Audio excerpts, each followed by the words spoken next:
ఓం నమ శివాయ. Welcome back to my channel. ఇవాల్టి వీడియోలో ఎంతో వైభవంగా జరుపుకునే పౌర్ణిమ కార్తీక పౌర్ణిమ. అన్ని పౌర్ణమిలోకెల్లా ఎంతో విశిష్టమైనది ఈ కార్తీక పౌర్ణిమ. మరి ఈ 2024 సంవత్సరంలో కార్తీక పౌర్ణిమ ఏ రోజున వచ్చింది, తిథి ప్రారంభ ముగింపు సమయాలు ఏమిటి, ఉపవాసం ఏ రోజున ఉండి 365 రోజుల ఒత్తులు ఏ సమయంలో వెలిగించాలి, ఒకవేళ వ్రతాలు చేసుకునే వాళ్ళు లేదా 33 పున్నముల నోము పౌర్ణమి నోములు పట్టేవాళ్ళు ఏ సమయంలో చేసుకోవాలి, వ్రతాలు చేసుకునే వాళ్ళు ఏ రోజున చేసుకోవాలి, ఈ 2024 సంవత్సరంలో నవంబర్ 15 వచ్చిందా 16 వచ్చిందా, ఇవన్నీ కూడా పూర్తి వివరాలతో ఈ వీడియోని షేర్ చేస్తున్నా అండి. స్కిప్ చేయకుండా చూడండి. నచ్చితే ప్లీజ్ అండి లైక్ చేయండి, షేర్ చేయండి, నా ఛానల్ని సబ్స్క్రైబ్ చేసుకోండి ప్లీజ్ అండి. కార్తీక పౌర్ణమి నాడు చంద్రుడు కృత్తికా నక్షత్రంలో సంచరించడం వల్ల ఈ మాసానికి కార్తీక మాసం అని పేరు వచ్చింది.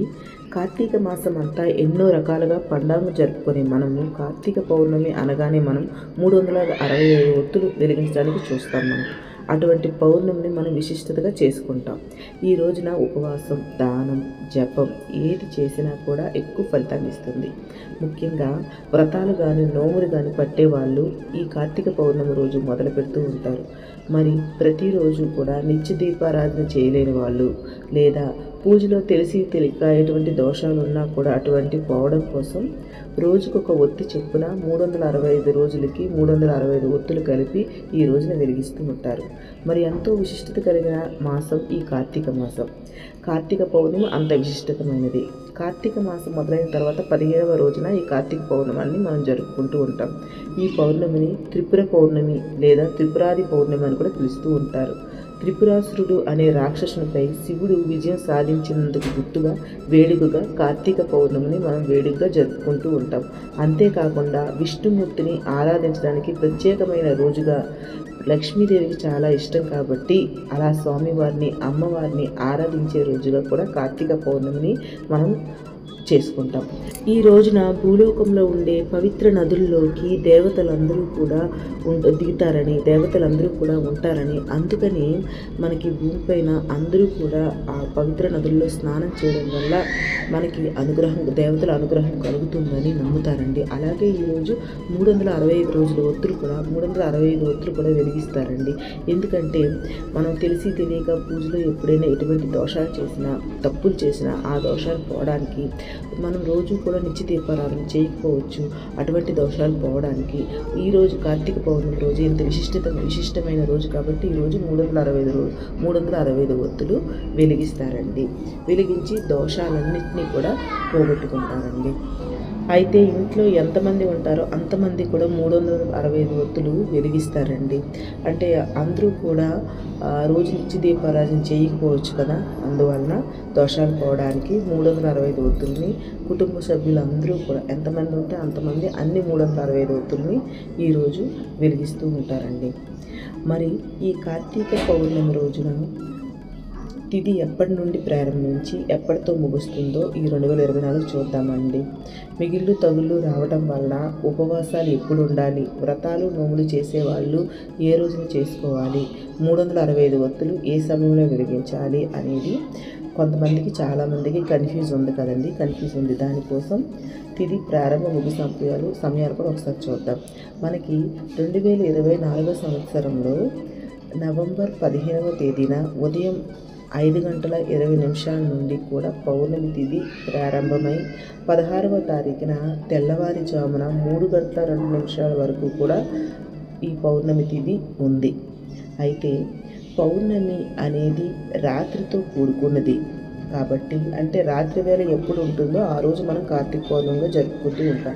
కాబట్టి ఎంతో విశేషంగా శుక్రవారం నాడు కార్తీక పౌర్ణమిని అంటే నవంబర్ 15న 2024 సంవత్సరంలో మనము 365 ఒత్తులు వెలిగిస్తూ కార్తీక పౌర్ణమి జరుపుకుంటాం. అయితే ఉపవాసం ఉండేవాళ్ళు ఏ రోజు నుంచి ఉండాలి అంటే శుక్రవారం ఉదయం నుంచి ఉపవాసం ఉండి పౌర్ణమి సాయంత్రం పూజ చేసుకోవాలి. 6 దాటిన తర్వాత పూజ చేసుకొని 365 ఒత్తులు కూడా ఆ రోజు వెలిగించుకోవాలి. అయితే ఈ ఒత్తులు ఇంట్లో నిచ్చి పూజ చేసుకునే చోట లేదా తులసి అమ్మవారి చోట, అమ్మవారి దగ్గర, మన దేవాలయం దగ్గర లేదా శివాలయంలో కానీ, విష్ణు ఆలయంలో కానీ, లేదా ఏదైనా రావి చెట్టు దగ్గర కానీ, ఉసిరి చెట్టు దగ్గర కానీ ఈ విధంగా మనం 365 ఒత్తులను వెలిగించుకోవాలి. అయితే నవంబర్ 15వ తేదీన ఈ విధంగా చేయాలి. అయితే కొంతమంది ఈ రోజున వ్రతాలు అంటే కేదారేశ్వర వ్రతం అనేవి, నోములు అనేవి చేస్తూనే ఉంటారు. ఉపవాసం అనేది 15 శుక్రవారం ఉదయం నుంచి కూడా ఉండి సాయంత్రం ఈ దీపారాధన చేసి మనం పూజ చేసుకోవాలండి. చంద్ర దర్శనం కూడా చేసి ఆ తర్వాత 365 ఒత్తులు వెలిగించిన తర్వాత ఉపవాసాన్ని విరమించవచ్చు. ఈ పౌర్ణమి రోజున ఉసిరికాయ లేదా ఉసిరి దీప దానం చేస్తూ ఉంటారు చాలామంది. సాలగ్రామం కూడా దానం చేస్తూ ఉంటారు. ఈరోజు అలా చేస్తే చాలా మంచిదండి. అలాగే ఆవులకి పశుగ్రాసం దానం చేయాలంట. ఈ రోజున అలా చేసిన వాళ్ళకి 1,000,000 రెట్లు పుణ్యఫలం వస్తుందంట.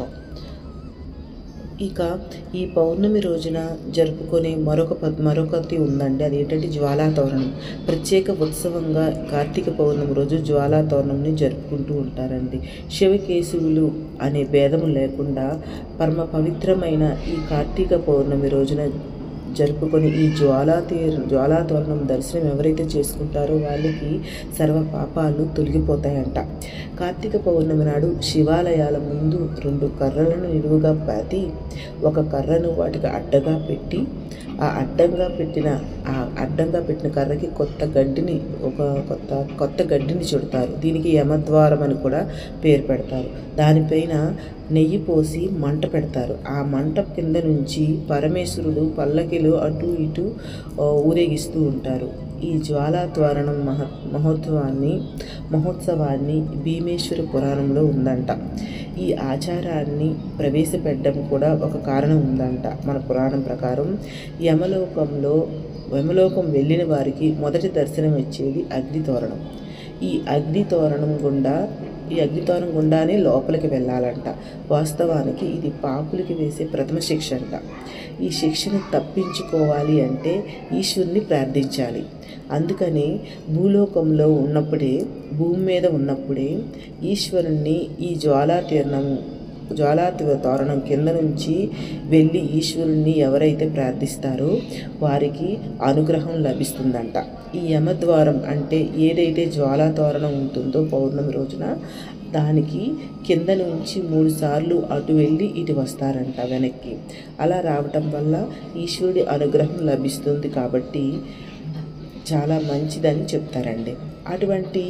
అటువంటి ఈశ్వర అనుగ్రహం కలిగిన వారికి యమద్వారాన్ని చూడవలసిన అవసరం అక్కడ ఉండదంట, యమలోకంలో ఉండదంట. అందుకని భూమి మీద మనం ఉన్నప్పుడు ఈ విధముగా జ్వాలాతోరణం కింద నడవాలి అని చెప్తారండి. అందుకనే ప్రత్యేకంగా శివాలయాల్లో ఈ విధంగా మహోత్సవంగా ఏర్పాటు చేసినప్పుడు ఆ జ్వాలాతోరణం కింద నుండి నడవడం ప్రత్యేకమైన కారణం. ఆ జ్వాలాతోరణం పూర్తిగా కంప్లీట్ అయ్యే వరకు కనుక ఆ జ్వాలాతోరణం కాలిపోగా మిగిలిన గడ్డిని తీసుకొచ్చి ఇంట్లోనూ, గడ్డి భూముల్లోనూ, ధాన్యాగారాల్లోనూ పెడతారంట. ఇలా ఈ గడ్డి ఏ ఇంట్లో అయితే జ్వాలాతోరణం కాలిపోగా మిగిలిన గడ్డి పెడతారో ఎటువంటి నెగిటివ్ ఎనర్జీ ఆ ఇంట్లో ఉండదటండి. ఇంట్లోకి అటువంటి నెగిటివ్ ఎనర్జీ రాదంట. అంత విశిష్టమైనది ఈ జ్వాలాతోరణం. చూసారు కదండి. వీడియో మీకు నచ్చింది అనుకుంటున్నాను, ఇన్ఫర్మేటివ్ అనుకుంటున్నానండి. నచ్చితే ప్లీజ్ అండి లైక్ చేయండి, షేర్ చేయండి, నా ఛానల్ని సబ్స్క్రైబ్ చేసుకోండి ప్లీజ్.